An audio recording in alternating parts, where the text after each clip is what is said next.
Amén, amén, amén. Dios les bendiga, hermanos, en esta noche. Damos gracias a Dios que nos permitió llegar a este lugar. Es un privilegio precioso estar en la casa de Dios, ¿verdad? Posiblemente para algunos es un gran esfuerzo, pero para otros es un privilegio estar aquí, ¿verdad? Y creo que doy gracias a Dios porque para los que no sabían, fui a mi país en un lunes y regresé un sábado a Speedy González, así rápido. Y ahora ya estamos aquí, gracias a Dios por los que oraron por nosotros.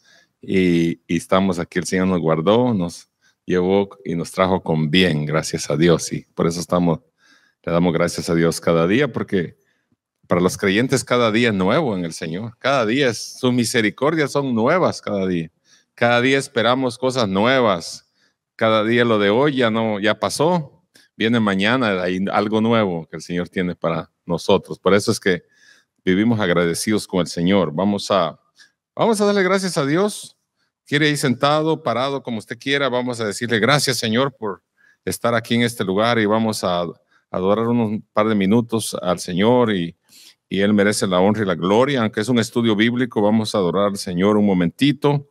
Y dígale al Señor ahí, gracias, Señor, por mi familia, gracias por mi esposo, mi esposa, mis hijos, mis nietos, mis sobrinos, mis primos. A veces hay algunos hermanos que me dicen, hermano, yo no hay qué decir cuando estoy orando, y yo le digo, hay una lista de cosas enormes por qué darle gracias a Dios en todo. Gracias, Señor, bendito tu nombre. Gracias porque eres bueno, mi Dios. No hay nadie como tú, Señor, compasivo, misericordioso, grande, poderoso, Señor. Exaltamos tu nombre, Señor Jesús, porque esta noche es la noche que tú has escogido para que nosotros estemos aquí, Señor, gozándonos en tu presencia, Señor. Bendito, alabado tu nombre, Padre.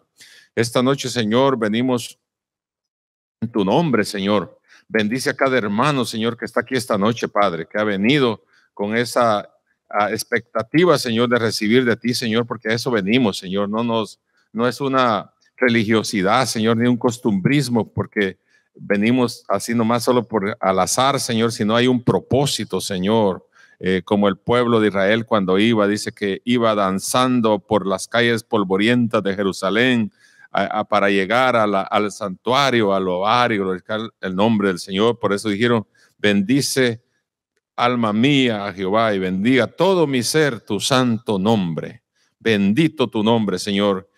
Pedimos esta noche, Señor, que aquellos que nos ven también por el internet, por Facebook, Señor, que tú hagas cosas poderosas en sus vidas, Señor, ahí donde están, en su hogar, en cualquier lugar donde estén, Señor, hasta donde llega esta señal, Señor. Obra también milagrosamente, Padre, especialmente aquellos que están enfermos, Dios mío. Esta noche tú los puedas levantar con poder, Señor Jesús. Enviamos la palabra de sanidad en el nombre de Jesús, Señor, porque nosotros sabemos que tú sigues, así como sigues libertando, transformando, también sigues sanando, Señor, porque eres el mismo ayer, hoy y por todos los siglos.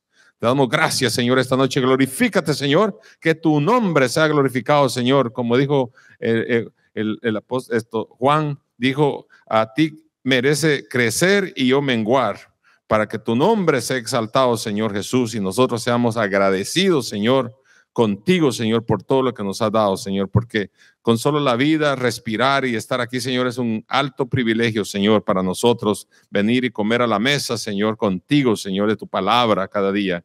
Bendice los jóvenes, los niños, los adultos, Señor, y cada servicio, cada reunión que haya en este campus, Señor, en este plantel, te pedimos que tú obres milagrosamente en cada uno, Señor, en el nombre poderoso de Jesús. Amén.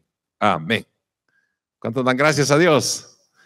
Mire, ya aparecieron hermanos aquí más en lo que estábamos orando. Bienvenidos. A todos les dimos la bienvenida, y los que acaban de llegar también. Seguimos nuestro estudio en el capítulo 13 ahora de Hechos, capítulo 13. El miércoles pasado estuve estudiando el capítulo 12. Y como siempre digo, para hacer una transición, ustedes los que vinieron saben que estábamos hablando acerca de Jacobo. Fue muerto, Pedro encarcelado, y luego Herodes, el que los había encarcelado, después murió también. Y bueno, el Señor, el énfasis que quiero hacer yo es que entendamos es que la obra Espíritu Santo siempre sigue en acción en medio de las turbulencias, de las oposiciones, de cuando está fácil predicar y cuando está difícil predicar, porque era lo que pasaba aquí. Pero él ya les había ofrecido la promesa que el Espíritu Santo los iba a guiar y que iba a estar con ellos todos los días. Amén, allí. Y todavía sigue con nosotros también. Esa es la conexión que hay entre la iglesia primitiva y ahora, que nosotros tampoco estamos solos. El Espíritu Santo sigue obrando otra vez en la iglesia. Simplemente que a veces ¿se acuerda que Pablo dijo, no contristéis al Espíritu de Dios, al Espíritu Santo? A veces el Espíritu Santo está contristado. ¿Sabe usted qué es estar contristado? Cuando nosotros hacemos cosas, cuando pecamos, erramos, hacemos cosas opuestas a la obra de Dios, el Espíritu Santo se aplaca.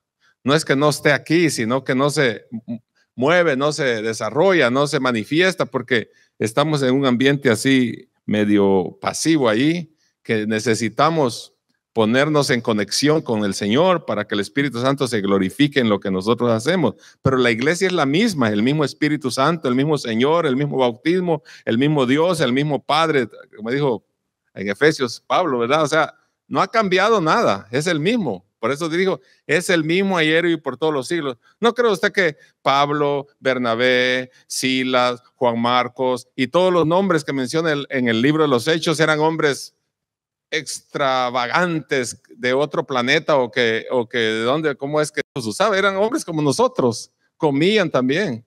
No les puedo decir que comían frijoles porque no sé si habían en ese tiempo, pero era también comían comida y tenían todas las necesidades nuestras, hacían todo lo que nosotros hacemos. Eran hombres de un diario vivir también, pero Dios los usaba en poder. Esa es la pregunta que a veces, ¿cómo es que Dios usaba a Pablo? ¿Cómo es que Dios usaba a Bernabé? ¿Cómo es que usaba a Tito? ¿Cómo es que usaba a Timoteo? ¿Cómo es que usaba a Juan Marcos? ¿Cómo es que usaba a Bernabé? ¿Cómo es que Dios usaba hombres como nosotros y mujeres como ustedes para llevar a cabo el ministerio de la obra de Dios? Lo que quiero decir es que no digamos nosotros, es que como era otro tiempo y yo soy débil y yo no puedo, y nosotros empezamos a denigrarnos nosotros mismos, a nuestra persona, y creemos que nosotros no podemos, y sí podemos, porque tenemos exactamente al mismo Espíritu Santo. ¿Cuántos creen? ¿Estamos en lo mismo o no? ¿Cuántos creen que el Señor es el mismo? El Espíritu Santo es el mismo que estuvo con Pablo, que estuvo con Bernabé, que estuvo con Silas, aquel que salió, que más adelante vamos a ver cómo es que hasta las cadenas se cayeron donde estaba preso y salió, el ángel de Jehová lo sacó de allá adentro. Unas cosas portentosas que pasaban. Y nosotros decimos, ahora yo creo que no, porque no, pues no, olvídese de eso, es el mismo Dios. Dios puede hacer cosas poderosas en nosotros. Bueno, mire, dice para terminar, para conectar el capítulo 13, dice en el versículo 12, 25. No, perdón, vamos a leer del 24, 25 del capítulo 12 para conectar el 13, para que usted tenga idea. Pero la palabra del Señor crecía y se multiplicaba. ¿Qué dice? Que se atrasaba la palabra de Dios, el mensaje. ¿O qué dice? Aquí a la izquierda, ¿qué pasaba? ¿Qué pasaba ahí? ¿Se atrasaba la palabra o qué pasaba? Se multiplicaba, o sea, iba avanzando la palabra de Dios. Porque ese era el objetivo, porque había venido la persecución, ¿se acuerdan? En los capítulos anteriores, si no hubiera habido persecución, los hermanitos ahí hubieran estado como en Jerusalén. Así como a veces nosotros nos acomodamos en un lugar tan bonito, sentarnos en aquellas sillitas allá en el santuario, nuevecitas, bien bonitas, bien acomodaditas y bien ahí, hasta sueñito nos da y todo, y no evangelizamos, ¿verdad? Estamos bien cómodos ahí. Imagínense que aquí en este tiempo viniera una persecución. Yo le aseguro que usted quisiera, y yo a estar aquí hasta antes que abrieran la puerta, ya estoy esperando ahí porque la necesidad y las circunstancias nos apretujan y tenemos que buscar a Dios. Pero como vivimos una vida cómoda, tranquila, nadie nos persigue, usted puede abrir la boca donde quiere, dice lo que quiere, hace lo que quiere y nadie lo anda persiguiendo, nadie anda detrás de usted, ¿verdad? A menos que tenga dinero y los ladrones andan detrás de usted, pero de otra manera. En cuanto a la palabra, nadie anda detrás de usted, diciendo, usted es predicador y le voy a hacer esto, le voy a hacer el otro, como en algunos países sucede que gente que para predicar la palabra de Dios me guarde, abrir la boca es cosa de muerte, como sucedía en ese tiempo también. Lo que pasa es que el Espíritu Santo les dio poder, los empoderó para llevar a cabo el evangelio.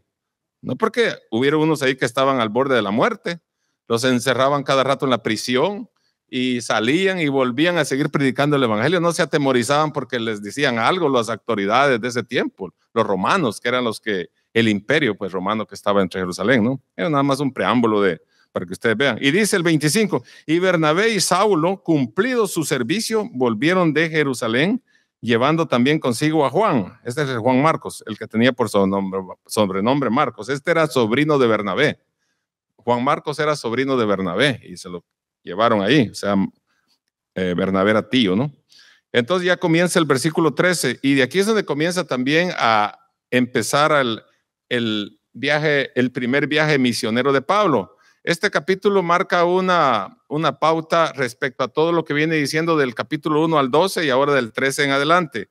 Aquí comienza el primer viaje misionero de Pablo, aquí es donde empiezan a los misioneros a ser enviados a diferentes lugares y también vemos que por ahí vamos a encontrar, no sé si el versículo 9 o por ahí vamos a leer, donde también el nombre de Pablo ya no es Saulo, no que se menciona como Pablo, no dice la Biblia quién le cambió el nombre, pero después de ahí en adelante empieza a llamarse Pablo, ¿verdad? Entonces, ese capítulo muestra una pauta de entre los capítulos anteriores a estos en adelante. Aquí va ya a comenzar el primer viaje misionero de Pablo, después más adelante viene el segundo viaje misionero de Pablo y luego viene el tercer viaje misionero de Pablo. Empezaron a esparcirse por todos lados, o sea, estaban predicando el evangelio en Jerusalén y en algunos pueblos, pero después fueron enviados por el Espíritu Santo, dice la Biblia, y vamos a leer, para que fueran a predicar también a otras ciudades. No solo quedarse estacionados ahí en un solo lugar, sino expandir el evangelio a las ciudades circunvecinas de Jerusalén y aún pueblos, porque Chipre no estaba tan cerca de Jerusalén y fueron hasta allá en barco, a pie o como el transporte que hubiera, ¿no?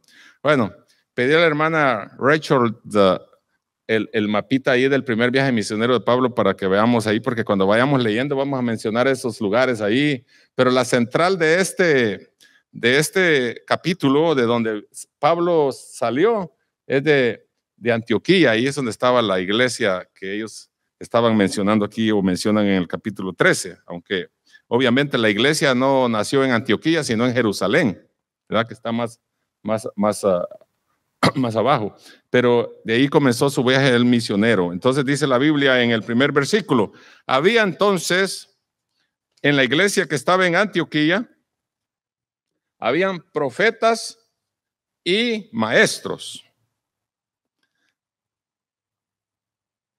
Bernabé, Simón el que se llama Níger, Lucio de Cirene, Manaén, el que se había criado junto con Herodes, el tetrarca.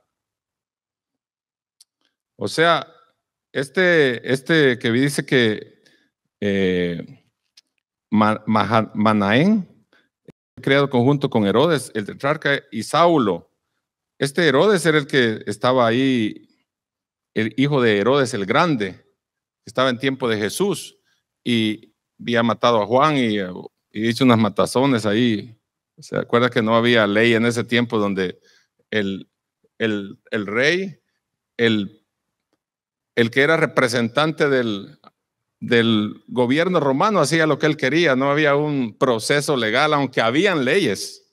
Igual como, solo para ponerle más o menos un ejemplo, como en nuestros países hay leyes, buenas leyes hay, en todos los países hay buenas leyes, pero cuando se trata de un proceso y la gente tiene un poco de influencia, vale la ley, ahí no vale nada, se va directo hasta donde lo que quieren que se haga, ¿no? Y no hay un proceso adecuado, pues legal, con justicia, sino que se hace lo que sea. Pero sí había ley, el sistema romano tenía ley, ¿verdad? Aún, ¿se acuerdan ustedes que cuando Jesús fue muerto, no cumplieron la ley del proceso legal que debían de ser? Se brincaron y lo mataron sin piedad y sin cumplir ninguna de las condiciones legales.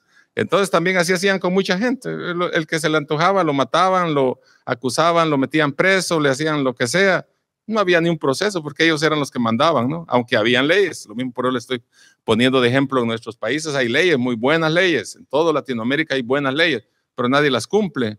Porque cuando ya se trata de un proceso, el que tiene dinero es el que manda, ¿verdad? Y el juez a veces le da el favor al que tiene mucha influencia y entonces el pobre se queda sin justicia. Así pasaba aquí también, solo era para hacer un. Entonces este Herodes, el tetrarca era, se le decía porque él era como decir, como era representante del Imperio Romano, él era como dueño de una cuarta parte de la parte geográfica de una ciudad, digamos. Era como dueño. A eso se refería cuando habla tetrarca, o sea, señor de la cuarta parte de un reino. También era como, él mandaba pues ahí. Porque el César estaba hasta Roma y entonces tenía sus representantes hasta allá en Israel.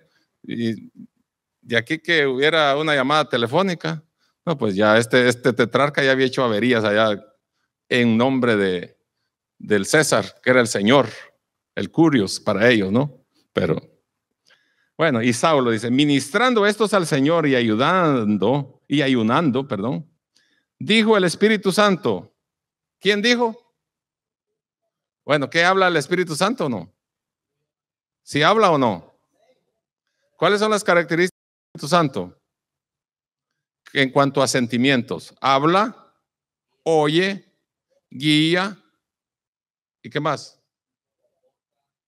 ¿Perdón? Conforta, pero se entristece también. Estamos hablando de una característica personal. Por eso a veces dice la gente que el Espíritu Santo, como hacen los testigos de Jehová, que Dios los bendiga si nos miran ahí en Facebook, ellos dicen que el Espíritu Santo nada más es una fuerza como la electricidad, pues. Pero el Espíritu Santo habla, siente, se entristece, se contrista, ¿verdad? O sea, como nosotros. Por eso dice que es una persona, porque también usted y yo nos entristecemos, hablamos, nos sentimos tristes, nos sentimos alegres, tenemos varias manifestaciones de sentimientos. Así es el Espíritu Santo también como persona. La Biblia le da características de una persona y no simplemente una fuerza ahí que está nada más de adorno, ¿no? Como una electricidad. Es poder también, porque el Espíritu Santo es poder también, que nos da fuerza y nos da capacidad y nos empodera para predicar la palabra de Dios, que fue lo que pasó en el día de Pentecostés cuando la gente todos los 120 estaban ahí desanimados, pensando que el Señor los había dejado abandonados y que se había ido al cielo y que saber cómo iban a hacer ahora en la tierra, pero Él les dijo que les iba a dar, que vayan a Jerusalén y les iba a empoderar de lo alto. Iba a venir el Espíritu Santo y fue lo que sucedió y ahora están en acción, ¿verdad? Vamos ahora en acción de acuerdo a lo que el Espíritu Santo dijo. El Espíritu Santo, apartadme a Bernabé y a Saulo para la obra que los he llamado. Hago esta aclaración porque nos juntamos ahora con tanta gente y dice, el Espíritu Santo habló. ¿Cómo habla el Espíritu Santo? ¿Cómo habla el Espíritu Santo ahora? ¿Cómo habla el Espíritu Santo ahí? Porque tome nota que en el contexto dice que habían profetas y maestros. Entonces, dentro de todos los que estaban ahí, habían profetas de verdad, no como los de ahora, que olvídese de algunos de ahora, de la mayoría de ahora. Puede ser que haya uno u otro verdadero, pero porque más adelante vamos a ver para qué servía un profeta, es decir, que servía para ayudar, consolar, animar. Ese era un profeta, pero ahora se ponen a profetizar como Jeremías, Isaías y todos los profetas del Antiguo Testamento. De esa manera no hay profetas, para mí no hay profetas de eso ahora, pero Dios sí puede usar a alguien para que hable a través del Espíritu Santo a nosotros, a nuestra vida, para consolar a otro, para animar a otro, para darle palabras de ánimo, para ayudarlo. Habla el Espíritu Santo. Por eso dice, el Espíritu Santo les habló. No fue que el Espíritu Santo vino del cielo y decía, mándenme a Bernabé y a Saulo a donde no fue así, sino habían profetas que hablaban. Lo que quiero poner la similitud es, en este tiempo Dios también habla a través de otros. Dios habla a través de su palabra. Dios usa hombres y mujeres que hablen también a otros la palabra, inspirados por el Espíritu Santo, pero no como ahora de los que salen ahí en la radio y la televisión, mande $1,000 y yo le profetizo que el Señor le va a dar 2,000. Esos no son profetas, pues. Son ahí payasos ahí que están ahí haciendo tonterías ahí en la televisión y solo sacándole el dinero a la pobre gente porque le profetizaron, usted ahora da $1,000 y mañana ya va a estar sana, ofreciéndole cosas. Me están ingrietando al Señor para forzarlo a que el Señor haga lo que va a lo que ellos están diciendo. Dios no obra de esa manera. El Espíritu Santo no obra así, ¿verdad? El Espíritu Santo tiene su manera como obrar en la manera correcta. No es desordenado como ahora pretende la gente hacer cosas que quieren hacer a otros e impresionar. Lo más grande que ahora hace la gente es querer impresionar a otros cuando Dios los usa en gran manera. Dios no nos mandó a impresionar a nadie. Si Dios un día te usa a ti en la palabra como profeta, apóstol, como alguien que hable la palabra y recibes manifestación del Espíritu Santo, revelación del Espíritu Santo en tu vida, va a ser para ayudar a los demás. Para eso Dios, el Señor los dones, ¿no? Pablo más adelante habla en Corintios que los dones son para ayudar, consolar, animar y ayudar a los demás hermanos. No es para que el otro se sienta bien fufurufo ahí, que ay, yo sí puedo, yo sí, ya se siente la gente que ya nadie se le puede acercar, porque ahora ya él ya es así como pasa, usted sabe, yo ya hablo con gente que sabe, ¿verdad? Como ahora que hasta andan llevando guardaespaldas porque no se les puede acercar nadie y todo. ¿Qué es eso? Pues yo no vi a nadie aquí que en la Biblia ande con esas cosas. Podemos aprender de la palabra de Dios tantas cosas, que cuáles son las reales y cuáles son falsas, ¿verdad? Bueno, les habló el Espíritu Santo, apártenme a Bernabé y a Saulo para la obra que los he llamado. Aquí hay un reto. ¿Para qué te llamó el Señor a ti y para qué me llamó a mí? ¿Para qué creen que nos llamó el Señor? ¿Para qué nos llamó? Exactamente, eso quería oír yo. El Señor no nos llamó para estar sentados, para vivir nada más, viene a la iglesia. Eso no es el objetivo del Evangelio. El Señor nos llamó para que la obra que nos ha llamado, ahora nosotros descubramos cada uno cuál es la obra para la cual el Señor nos ha llamado. Yo no le puedo decir a usted para qué lo llamó el Señor. Usted sabe para qué lo llamó el Señor. Cada uno sabemos, o deberíamos de saber para qué nos llamó el Señor. Nadie le puede decir a usted te llamó el Señor para tal cosa. No, usted sabe para qué lo llamó el Señor. Usted y él saben para qué lo llamó el Señor, pero cumplamos para qué el Señor nos llamó, porque todos tenemos diferente llamamiento, pero para una misma causa. Todo viene a redundar para bien de la obra de Dios y para el bien de otros. Ese es el evangelio de poder, ¿verdad? No es el evangelio para mí, para recibir beneficio yo y quedarme solamente con él. Yo, bueno, ya soy salvo y los demás que se lo lleve el diablo. No, esa no es la ideología esa no debe ser la ideología del creyente, sino tener compasión por aquellos que también se pierden. Y yo también un día fui salvo y ahora dice, le voy a predicar el evangelio para que él esté como yo, alegre, contento de haber recibido a Cristo. Porque algo sucedió cuando nos convertimos a Cristo, ¿no? Yo creo que están alegres, ¿no? ¿O no? Algo tuvo que suceder, porque si no sucedió nada, pues estamos en lo mismo, como dijo.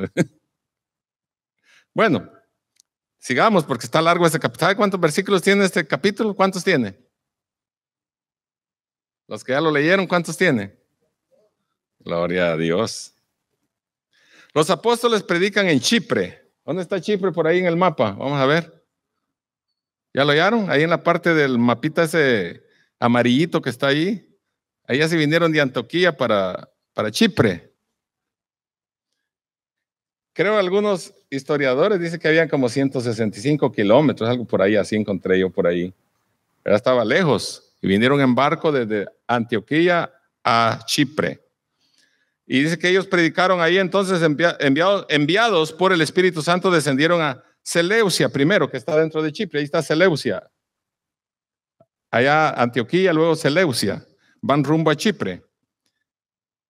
Descendiendo de Seleucia y de ahí navegaron a Chipre, ahí. Y llegados a Salamina, que era parte ya de Chipre, para que tengan la idea, ahí está Salamina, a la entrada.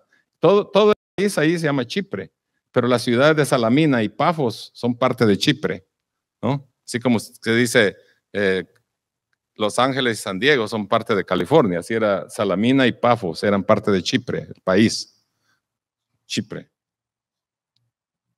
Todavía hasta el día de hoy se llama igual, algunos han cambiado el nombre.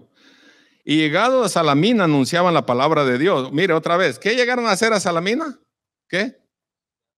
¿Qué andaban haciendo? Anunciando la palabra de Dios. ¿A qué los había llamado el Señor? A anunciar la palabra de Dios, ¿se dan cuenta? O sea, andaban haciendo la obra que el Espíritu Santo, que el Señor les dio a través del Espíritu Santo. Ok. En las sinagogas de los judíos tenían también a Juan de ayudante. ¿Se acuerdan de Juan Marcos, no? Es el Juan Marcos que habla ahí cuando vimos en el último versículo del capítulo 12, 25. Se llamaba Juan y tenía por sobrenombre Marcos. Ya ponían apodo desde ese tiempo ya. Solo que era otro nombre, ¿no? Pero ahora ponen apodos a la gente y le dicen otras cosas, ¿no? Con mi trabajo, ya les dije algunas veces yo sentía contento porque ¿sabe cuál es el apodo que me tenía en mi trabajo donde trabajé antes yo? Hermano. No, pues ese gloria a Dios. ¿A quién le va a caer mal que le digan, hola hermano? Pero cuando encontraban a alguien, hola perico, hola puerca, hola caballo, hola. Hijo, le parecía zoológico ahí, estaba feo. Bueno, a este le pusieron sobrenombre a Juan Marcos. Entonces, era otro nombre parecido, común, ¿no? Y entonces predicaban en la palabra y habiendo atravesado toda la isla de Pafos, ahí está Pafos abajo de Salamina, miren, se fueron de un lado a otro, hallaron a cierto mago falso profeta. Aquí es lo que le estaba diciendo yo, falso profeta. ¿Ha usted hablar de algún falso profeta en este tiempo? ¿Cómo he visto yo profetas que se han desaparecido, que aparecen en la televisión y de repente pidiendo dinero y de repente se desaparecen? Yo no sé si se hicieron millonarios, ya les da vergüenza o qué, pero se desaparecieron, ya no aparecen ya. ¿Por qué? Porque no tienen fundamento en la palabra de Dios, solo quieren llevar a la gente a trastornarla, a llevarla a un fundamento falso de la palabra de Dios. Y cuando miran que ya no funcionan las cosas y los descubren que son falsos, entonces tratan de desaparecerse, y huyen y se van a saber a dónde. Y entonces se quedan como, ¿se acuerdan del fulano que estaba hace 10 años, 5 años? No, pues a ver qué se hizo ya, porque no era, pero lo que es de Dios prevalece. Lo que es de Dios siempre prevalece. Como dijo un apóstol, ¿verdad? Dijo, lo que es de Dios va a prevalecer y lo que es de los hombres se desvanece, ¿verdad? Judío, dice que era este profeta falso, llamado Bar Jesús, que estaba con el procónsul, otro nombre de del sistema, podríamos decir, del sistema romano de puestos en el gobierno. Un procónsul era un magistrado de la antigua Roma que ejercía la función de gobernador. O sea, un procónsul era un gobernador, pues, de ese pueblo. Y este estaba ahí, que estaba con el procónsul Sergio Paulo, varón prudente. Este, llamando a Bernabé y a Saulo, deseaba oír la palabra de Dios. Siempre hay gente que está deseosa de oír palabra de Dios, mir. Y aquí es donde un buen punto para nosotros. Tú no sabes si el que se te pone a la par del bus, a la par en el supermercado, a la par ahí en la calle, el que se te pone cerca de ti, ese está necesitado. Y nosotros ni abrimos la boca. Este dice que los mandó a llamar porque deseaba oír la palabra de Dios. Wow. Qué precioso. A usted no sé si, a mí me tuvo una experiencia en México y en otros lados donde, oiga, ¿me podría hablar usted del evangelio? 2 veces he tenido experiencia yo nada más en mi vida que me han dicho, oiga, yo quisiera oír lo que usted habla, ¿me podría explicar, por favor? Ah, no, hombre, qué precioso cuando le dice la gente hacia uno, pero algunos lo rechazan a uno, la mayoría. No me hable de eso, religión, ¿qué tal? Porque confunden el evangelio con la religión. Y dicen, no me hable les habla usted de Dios o de Cristo, dicen, no me hable de religión.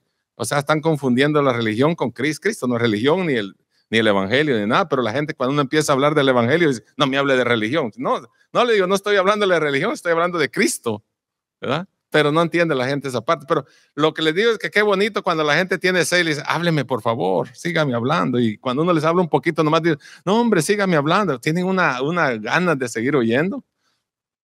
Pero algo otros rechazan la palabra de Dios. Pero este dice que estaba hambriento. El procónsul Sergio Paulo los mandó llamar porque deseaba oír la palabra. Pero le resistía Elimas. O sea, Elimas era el Bar Jesús, ese falso profeta. El mago, pues así se traduce su nombre. Era el mismo Bar Jesús, era Elimas, el profeta falso. Era mago. Procurando apartar de la fe al procónsul. Le digo, no le haga caso a Pablo, no le haga caso a Bernabé. Ellos vienen diciendo falsas cosas. Eso es mentira. No hay camino, no existe Dios, no existe Cristo, no existe plan de salvación, no existe eso, no existe aquello. Yo me lo puedo imaginar porque dice que lo estaba trastornando ahí, queriéndolo apartar de lo que ellos estaban predicando. ¿Y qué es lo que hace la gente ahora? Ya usando un poquito la imaginación, ¿qué hace la gente ahora cuando alguien predica el evangelio, cuando está hablando de Cristo? No le haga caso, ese es mentiroso. Ese no está diciendo, eso no es cierto.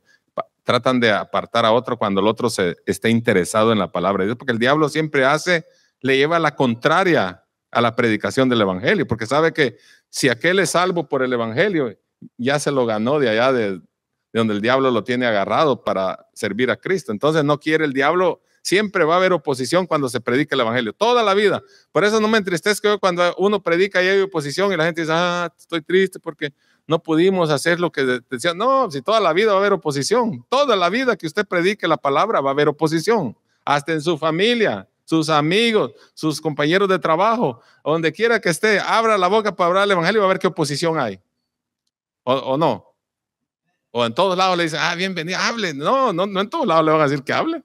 Hay gente que siempre va a haber oposición. Nunca, ni cuando Jesús predicaba el evangelio, el reino de Dios, tanta oposición que tuvo. Pero ni Jesús ni los apóstoles se sintieron intimidados porque había oposición o porque los encarcelaban o porque los querían matar. Ellos siguieron adelante predicando el evangelio. Eso es lo que estamos viendo aquí, porque sigue la obra del Espíritu Santo en el libro de Hechos, que es la iglesia primitiva, y de ellos debemos de aprender, porque es la iglesia, siempre se dice la iglesia primitiva después del día de Pentecostés.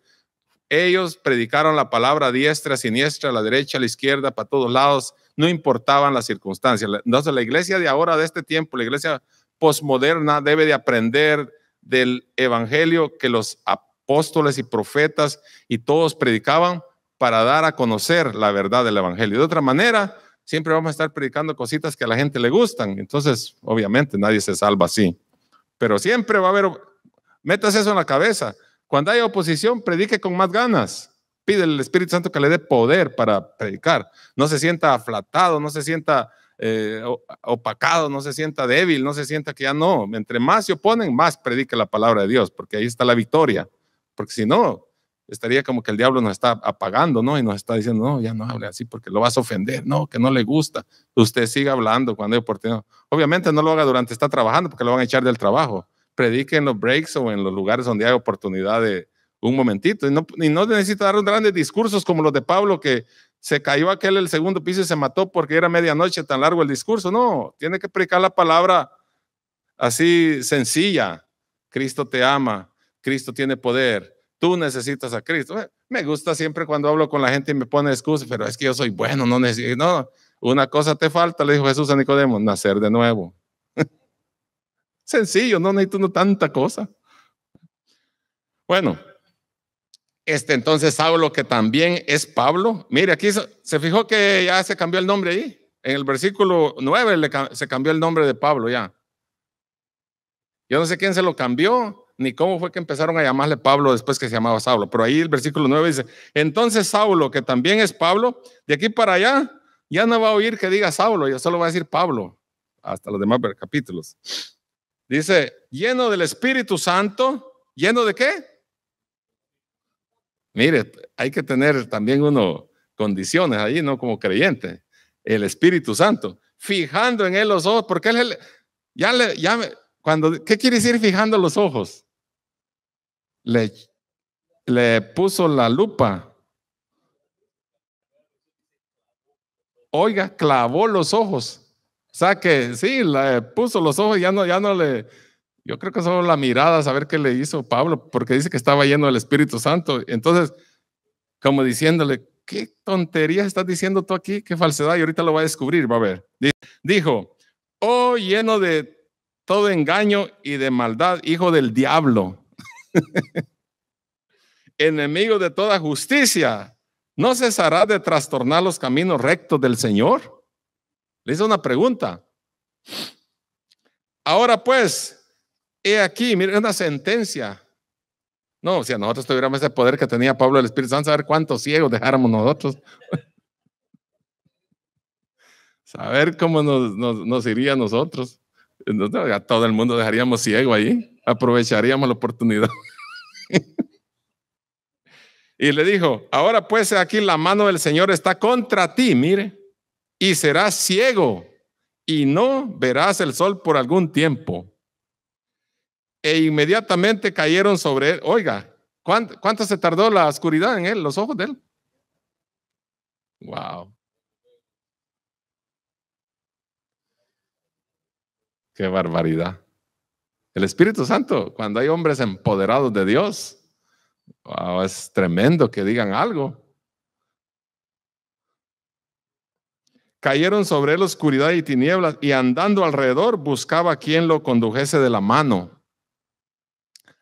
Pablo estaba muy familiarizado con este hecho, ¿no? ¿Se acuerdan? ¿Qué le pasó a Pablo? A Saulo, pues, se llamaba Saulo. Cuando iba camino a Damasco, también le pasó lo mismo cuando vio una gran resplandor y dice que cayó al suelo, ¿no? Y el resplandor lo dejó ciego. Y tuvo que ir allá a buscar a un hombre que se llamaba Ananías, que también el Señor le reveló que iba a venir él para que orara, y dice que como escamas se le cayeron de los ojos. O sea, Pablo estaba muy familiarizado con este acontecimiento. Yo creo que por eso le dijo ahí cosas así. Estarás ciego, le vas a ver cómo se siente, y él ya había pasado por allí. ¿Ya? Entonces el procónsul, ¿cómo se llamaba el procónsul? Sergio Paulo. ¿Ya? Viendo lo que había sucedido, creyó maravillado de la doctrina del Señor.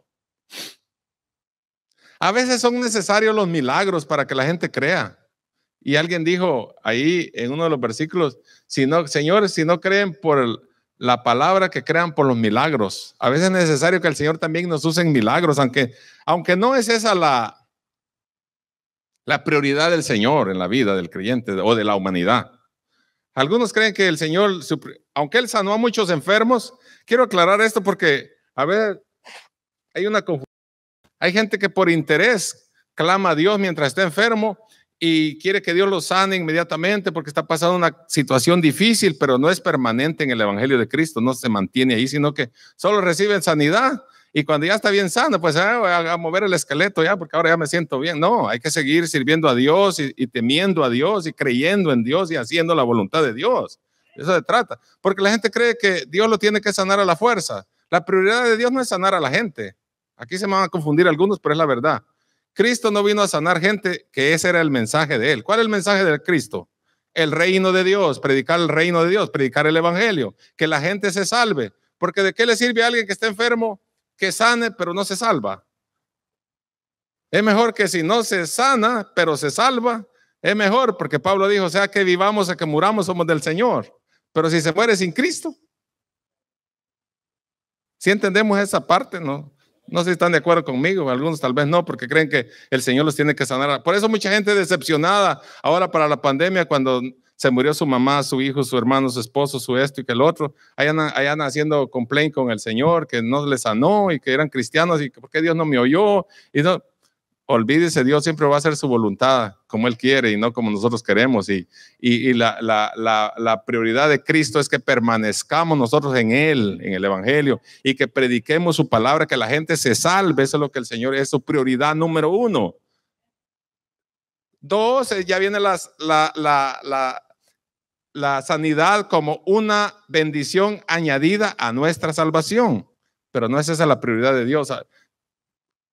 ¿Se acuerdan todos los ejemplos que tenemos en los evangelios de Mateo, Marcos, Lucas y Juan? Cuando el Señor sanaba a muchos enfermos, la mayoría. ¿Qué fue lo que primero les dijo?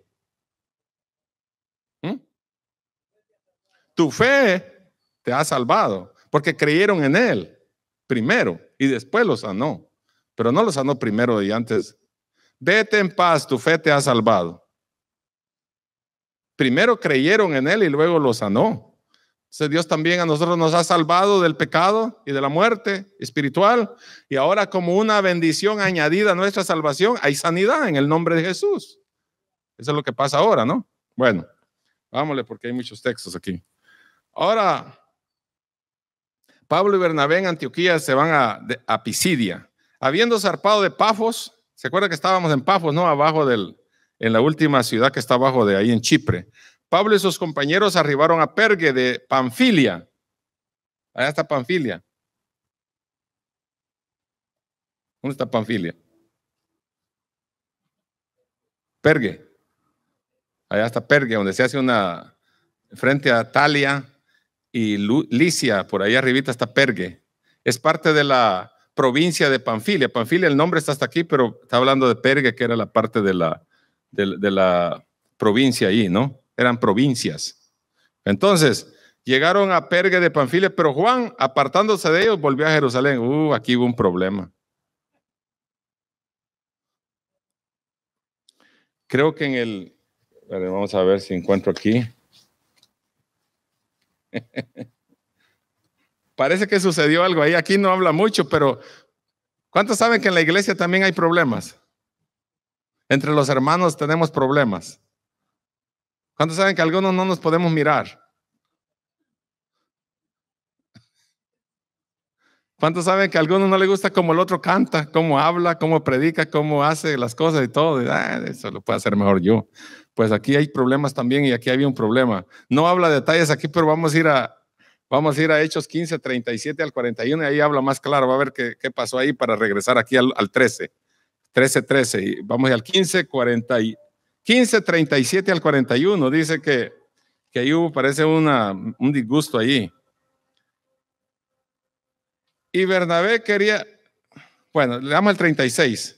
Después de algunos días, porque luego vamos a venir cuando vayamos en el 15. Después de algunos días, Pablo dijo a Bernabé, volvamos a visitar a los hermanos en todas las ciudades en que hemos anunciado la palabra del Señor, para ver cómo están. Les iban a dar una visitadita, ¿no? De nuevo. Y Bernabé quería llevarse consigo a Juan Marcos, que tenía por su nombre Marcos. Pero a Pablo no le pareció bien llevar consigo al que se había apartado de ellos desde Panfilia, ¿se acuerdan? Y no había ido con ellos a la obra. Dijo Pablo, no quiso ir con nosotros, ahora hoy quiere irlo. Y mire lo que pasó. Y hubo tal desacuerdo entre ellos que se separaron el uno del otro. Hasta Bernabé, como era su tío, era tío de Juan Marcos, prefirió irse con que su sobrino se fuera con él para redimirlo. Pero Pablo dijo, no, si quieres ándate con él, conmigo no se viene, no quiero gente así. Y no se lo llevó, por eso dice ahí, hubo tal desacuerdo entre ellos que se apartaron el uno del otro. Bernabé, tomando a Marcos, navegó a Chipre, volvieron a regresar a Chipre. Y Pablo, escogiendo Silas, aquí aparece Silas, salió encomendado por los hermanos a la gracia del Señor y pasó por Siria y Sicilia confirmando a las iglesias. Bueno, hay desacuerdos también. Entre medio de la bendición, entre medio de la manifestación del Espíritu Santo, en medio de todas las cosas, también hay desacuerdos, ¿sabes? Y eso es natural, pero no se escandalice usted cuando dice que el hermano está peleando con aquel, que este no se lleva con aquel. Olvídese si también ahí se peleaban. Hasta los discípulos de Jesús también se peleaban. A ver quién era el que iba a estar a la derecha y a la izquierda en el trono, ¿eh? Y también en discusioncitas que habían por ahí. Cuando usted estudia más a fondo, se da cuenta que se pegaban sus pequeños agarres. Es bonito pegarse unas pequeñas agarraditas uno, pero es bonito perdonarse, no quedarse ahí estancado como dijo Pastor Isaac una vez, dice, es bonito que las parejas se den unas agarraditas, dijo, porque yo me acuerdo, dice que una vez nos dimos una buena peleada con Rita, dice, y de ese perdón que tuvimos, dice, de ahí nació David.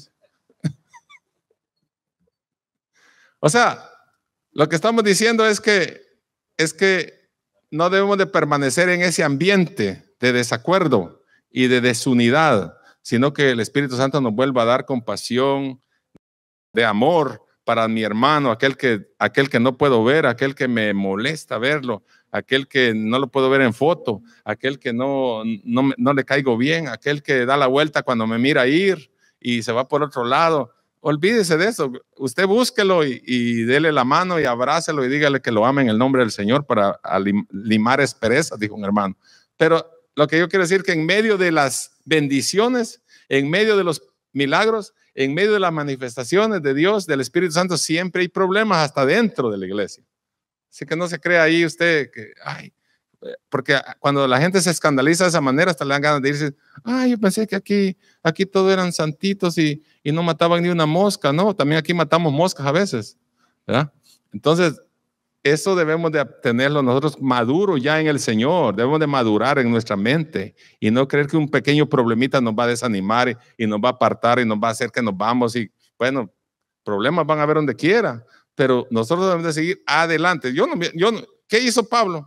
Ok, ándate tú con yo me voy a ir con y sigamos predicando. No sé, estuvieron ahí porque estaban molestos con el Juan Marcos ahí porque estaba medio, y ¿cómo se llama esta palabra cuando uno no es... sí, de doble ánimo. En cuanto quería, no quería. Algunos piensan que cuando dice Pablo de doble ánimo es porque tiene doble fuerza. No, doble ánimo quiere decir que tiene dos pensamientos. En cuanto quiere, no quiere. ¿Ah? Pero eso fue lo que le pasó a Juan Marcos. Entonces dijo Pablo, yo no quiero gente así que ande pensando una cosa hoy y otra mañana. Llévatelo tú, ayúdalo, que madure, porque más adelante vamos a ver. Mire, para que no se quede con la situación ahí que el pobre Juan Marcos se quedó ahí todo hecho pedazos. Vamos a ir a 2 Timoteo 4:11. Mire ahora cómo está. Él se recuperó, maduró en el Señor. Mire ahora qué dice ahí en 2 Timoteo 4:11. ¿Qué dice ahí? ¿Alguien me lee 2 Timoteo 4:11? ¿Qué dijo Pablo ahora? ¿Qué dijo? Y es Pablo el que lo está diciendo. ¿Qué dice ahora en el versículo 11? ¿Alguien me lo lee así con voz de trueno?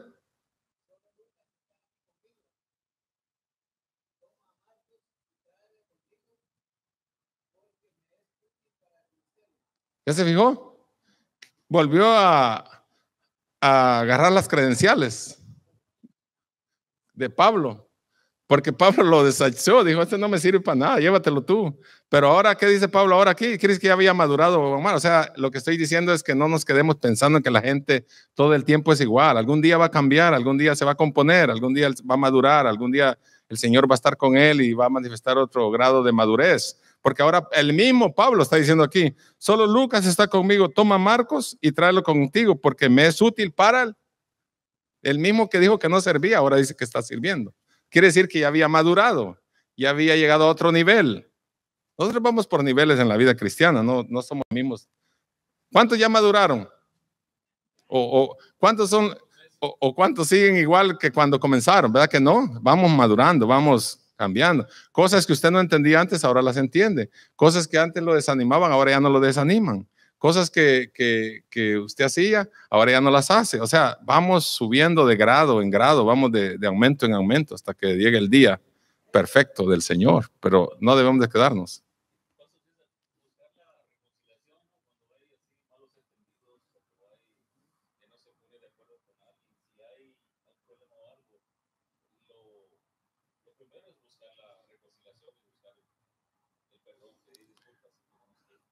Amén. Para los que están en el internet, Pastor Melvin dice que la primera cosa que debemos de hacer cuando hay disgustos, que no estamos de acuerdo, es buscar la reconciliación con el hermano y saludarlo, amarlo, decirle, ¿verdad?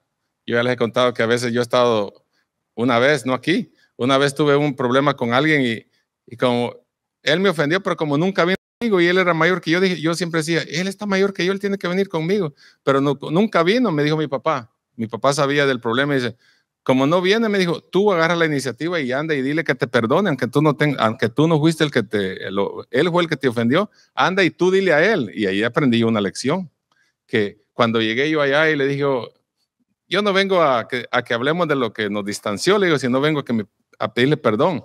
No, el otro se me dejó venir encima y me dice, yo estaba igual, solo que no tenía el valor de ir con usted. Entonces, o sea que a veces alguien tiene que tomar la iniciativa de ir con el hermano, pero hay que arreglar las cosas, no se quede así estancado y él no me habla, yo tampoco le hablo, que me hizo esto, yo tampoco porque ahí entra el orgullo y entra la vanagloria, entra todo, ya sabe usted la lista de cosas carnales que a veces se nos meten, ¿no?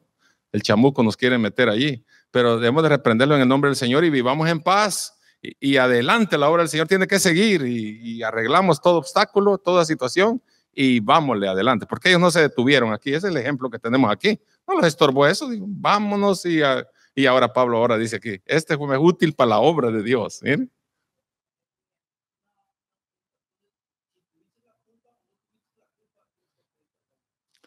Exactamente, alguien de los dos tiene que tomar la iniciativa de ir, pero tiene que haber perdón, tiene que haber reconciliación en el nombre del Señor.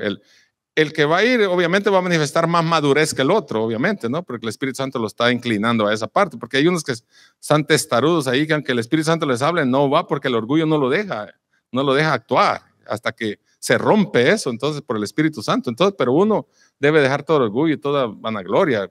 Estas son cosas de aquí que podemos arreglar, no son cosas del otro mundo, no son cosas tan así como si dice, no está a mi alcance, porque hay gente que dice, eso no está bajo mi alcance. Todo lo que está aquí en la tierra que podemos hacer está al alcance de nosotros. La muerte, sí, ahí no podemos hacer nada, ni cosas que solo Dios sabe, pero que solo Dios puede hacer, pero hay cosas que nosotros las podemos arreglar aquí.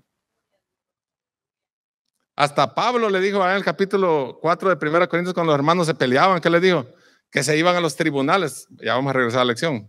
Que se iban y allá iban enfrente a los jueces impíos y los hermanos ahí, los dos, este acusador y este acusador, ¿y cómo se llama el otro? Defensor.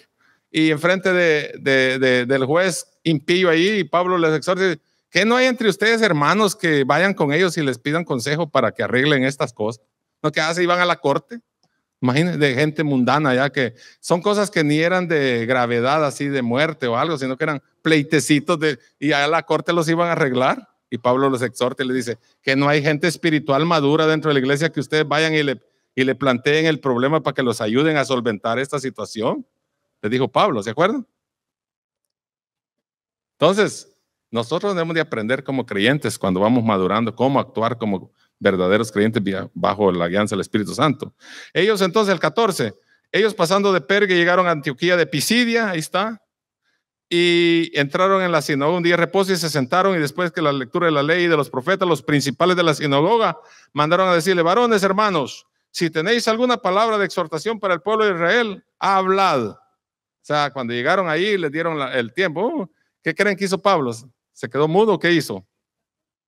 Entonces Pablo, levantándose, hecho señal de silencio, porque estaban hablando y tal. Cállense, vamos a hablar ahorita, palabra de Dios. Levantándose, hecha señal de silencio con la mano, dijo: varones israelitas.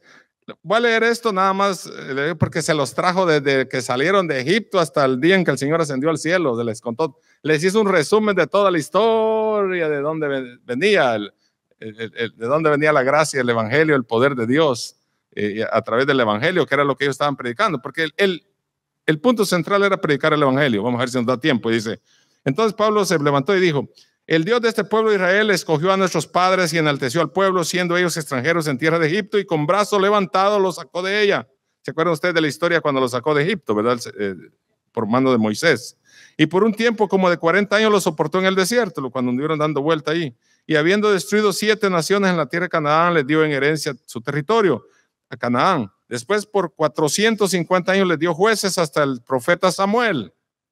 Luego pidieron rey, Dios le dio a Saúl, hijo de Cis, varón de la tribu de Benjamín, por 40 años. Versículo 22. Quitado este, les levantó por rey a David, de quien dio también testimonio, diciendo: he hallado a David, hijo de Isaí, varón conforme a mi corazón, quien hará todo lo que yo quiero. Vamos en el discurso de Pablo. De la descendencia de este, y conforme a la promesa, Dios levantó a Jesús por Salvador a Israel, antes de su venida, predicando Juan el bautismo del arrepentimiento a todo el pueblo de Israel. Mas cuando Juan terminaba su carrera, dijo: ¿quién pensáis que soy? No soy yo él, o sea, no soy Cristo. Mas aquí viene tras mí uno de quien no soy digno de desatar el calzado de los pies. Varones hermanos, hijos del linaje de Abraham, y los que entre vosotros teméis a Dios, a vosotros es enviado la palabra de esta salvación. Le está hablando a los judíos, pero van a ver qué gozo hay por ahí adelante cuando los gentiles también oyen la palabra de Dios. Porque los habitantes de Jerusalén y sus gobernantes no conocieron a Jesús, ni las palabras de los profetas que se leen todos los días de reposo. Las cumplieron al condenarle, y sin hallar en él causa digna de muerte, pidieron a Pilato que se le matase. Y habiendo cumplido todas las cosas que él estaba escritas, quitándolo del madero, lo pusieron en el sepulcro. Mas Dios le levantó de los muertos, y él se apareció durante muchos días a los que habían subido juntamente con él a Galilea, de Galilea a Jerusalén, los cuales ahora son testigos ante el pueblo. Y nosotros también os anunciamos el evangelio de aquella promesa hecha a nuestros padres, las cuales Dios ha cumplido a los hijos de ellos, a nosotros, resucitando a Jesús, como está escrito también en el Salmo 2: mi hijo eres tú y yo te he engendrado hoy. Y en cuanto a que le levantó de los muertos para nunca más volver a corrupción, lo dijo así: os daré las misericordias fieles de David. Por eso dice también en otro salmo: no permitirás que tu santo vea corrupción. Porque a la verdad David, habiendo servido a su propia generación según la voluntad de Dios, durmió y fue reunido con sus padres y vio corrupción. Mas aquel a quien Dios le levantó no vio corrupción, Cristo. Sabed pues esto, varones hermanos, que por medio de él se os anuncia perdón de pecados, y que de todo aquello de que por la ley de Moisés no pudiste ser justificados, en él es justificado todo aquel que cree. Mire, predicándoles el evangelio de Cristo. Mirad pues que no venga sobre vosotros lo que está dicho en los profetas. Mirad, oh menospreciadores, y asombraos y desapareced. Porque yo hago una obra en vuestros días, obra que no creeréis si alguien os lo contare. Cuando salieron ellos de la sinagoga de los judíos, los gentiles les rogaron que el siguiente día de reposo les hablase estas cosas también a ellos, porque ellos no podían entrar ahí a la sinagoga porque era para los judíos. Los gentiles de donde nosotros pertenecemos, de donde somos descendientes nosotros, eran aquellos que no tenían el acceso como los judíos, porque según a ellos venía la palabra, ¿no? Y Pablo como judío obviamente sabía eso, pero también él sabía que había ya se le había dicho que por revelación que había un rebaño más, alguien más, ¿verdad? Que también era necesario ir a ellos, ¿verdad? Cuando tuvieron también problemas con Pedro. Y despedido de la congregación, muchos de los judíos y de los prosélitos. ¿Quiénes eran los prosélitos? Eran los gentiles que se habían hecho judaizantes, se habían hecho judíos. Piadosos siguieron a Pablo y a Bernabé, quienes hablándoles les persuadían que perseverasen en la gracia de Dios. ¿Cuál es el mensaje central del evangelio entonces? Cristo. En todo el discurso, ¿quién es el mensaje central? Cristo. ¿Cuál es el mensaje central de los creyentes al mundo? Cristo, el evangelio. No hable de otra cosa, hable del evangelio. Ahora se le llevan ahí en la televisión hablando que si el diezmo es del Antiguo Testamento, del Nuevo Testamento, si hay profetas en este tiempo y apóstoles o no, si hay si la venida de Cristo va a ser antes de la tribulación o después de la tribulación, si va a ser en medio, si va a esto, si va a haber aquello, que quién era la hija de Caín, que a mí no me importa todo eso, a mí me importa predicar el evangelio porque la gente se pierde y ellos entretenidos ahí hablando de un montón de discursos. Es importante cuando enseñamos a la gente madura todas esas doctrinas desde Apocalipsis, desde Génesis a Apocalipsis, pero cuando la gente es madura, pero si está en línea, si está en público, ¿qué le importa a la gente si Cristo va a venir antes o después o en medio, o si el diezmo era de antes del Antiguo Testamento, pertenece al tiempo moderno? Eso a la gente impía no le importa ya cuando escucha en las redes sociales o en la televisión o en la radio. Ellos necesitan el evangelio de Cristo para salvación, no entretenerse en eso. Eso es para los creyentes maduros, todas esas doctrinas. Es bueno aprenderlas, no estoy diciendo que no hay que aprenderlas, uno hay que aprender la palabra de Génesis hasta Apocalipsis, pero eso es para gente madura cuando estamos en privado, enseñarles la palabra para que crezcan en la palabra, en el conocimiento y en la gracia del Señor. Pero si usted está en público enseñándoles que no sé qué, que la Biblia dice, y el fulano está enseñando mal porque no sé qué, agarrándose ahí un predicador con otro, y esa es la moda ahora. Y el evangelio ni lo predican, ahí se les va la media hora y la hora en la televisión discutiendo temas tontos que la gente ni entiende. Y el evangelio, ahí muy bien, gracias, aquel se muere allá, el vecino está muerto espiritualmente, el familiar, el fulano, y no le hablamos, y de eso no hablan del evangelio. Ellos necesitan el evangelio urgentemente porque el mundo está en caos. Eso es lo que hacían ellos aquí, nosotros también debemos de hacer, predicar el evangelio. Olvídese si el diezmo es del Antiguo Testamento, eso es, ahí lo hablamos después cuando estemos en otra clase. Y es necesario aprenderlo también, todo es necesario aprenderlo. Yo no estoy diciendo que no, ya lo dije, por si hay alguien que cree que no hay que aprender esas cosas, hay que aprenderlas, pero no cuando uno está en público, porque al público, a la gente que no entiende el evangelio ni le interesan esos temas. Él está oyendo a ver si hay esperanza en su desesperación, a ver si en su caos, en su situación difícil que está, a ver si hay alguien que todavía hay algo que puedan hacer por él. Eso es lo que necesita el mundo. ¿O no? Algunos me miran así con la cara como a ver si será cierto. Sí, el mensaje central es el evangelio de Cristo. Ese debe ser. Lo demás ahí lo aprendemos poco a poco, conforme vayamos desarrollando temas o hablamos en otra oportunidad cuando estemos sin transmisiones en vivo. Pero mientras estamos ahí en el aire, yo predico el evangelio, y al que está oyendo, mirando en Facebook, la esperanza es Cristo Jesús. En esa desesperación, en esa enfermedad, en esa tristeza, en ese dolor, Cristo es la solución. Cristo es la esperanza del mundo. Ese es el mensaje que ellos predicaban. El siguiente día de reposo se juntó casi toda la ciudad para oír la palabra de Dios, pero viendo los judíos, la muchedumbre se llenaron de celos y resistían a Pablo, decían, contradiciendo y blasfemando. Mira, oposición, ya lo dije anterior, siempre va a haber oposición. Entonces Pablo y Bernabé hablando con denuedo. ¿Qué quiere decir con denuedo? No dejaban de hablar sin parar. Dijeron, a vosotros a la verdad era necesario que se hable primero la palabra de Dios, más puesto que la desecháis, judíos no quisieron nada y no os juzgáis, no os juzgáis dignos de la vida eterna. He aquí nos volvemos a los gentiles. porque así nos ha mandado el Señor diciendo, te he puesto para luz de los gentiles, a fin de que seas para salvación hasta lo último de la tierra. Ya no había excepción, allá no había excepción de personas, ahí todos, ya había sido dicho allá cuando se empoderó a través del Espíritu Santo, Hechos 1:8, recibiréis poder cuando haya venido sobre vosotros el Espíritu Santo y me seréis testigo en Jerusalén, Samaria, en Judea y hasta lo último de la tierra. Los judíos no quisieron, entonces vámonos a los gentiles, pues estos quieren, están hambrientos de la palabra de Dios, y a estos que les está sirviendo la mesa no quieren nada, pues vámonos con los que quieren. Y los judíos estaban contentos porque ahora eran tomados en cuenta. Los gentiles oyendo esto se regocijaban y glorificaban la palabra del Señor y creyeron todos los que estaban ordenados para vida eterna, y la palabra del Señor se difundía por toda aquella provincia. Pero los judíos instigaron a mujeres piadosas distinguidas de los principales de la ciudad y levantaron persecución contra Pablo y Bernabé y los expulsaron de sus límites o los sacaron de los pueblos. Ellos entonces, sacudiendo contra ellos el polvo de sus pies, llegaron a Iconio, y los discípulos estaban llenos de gozo y ¿de qué estaban llenos? De gozo y del Espíritu Santo. Amén. ¿Cuántos están con gozo y llenos del Espíritu Santo? Gloria a Dios. Esto nos debe de animar a nosotros. Ya dejemos de estar dormiditos allí, acomodaditos. También nosotros hablemos con denuedo. Ahí está el término ahí, denuedo. Quiere decir que predicaban la palabra sin parar, con ganas, con deseo, porque la gente tiene hambre de Dios. Así que pónganse de pie.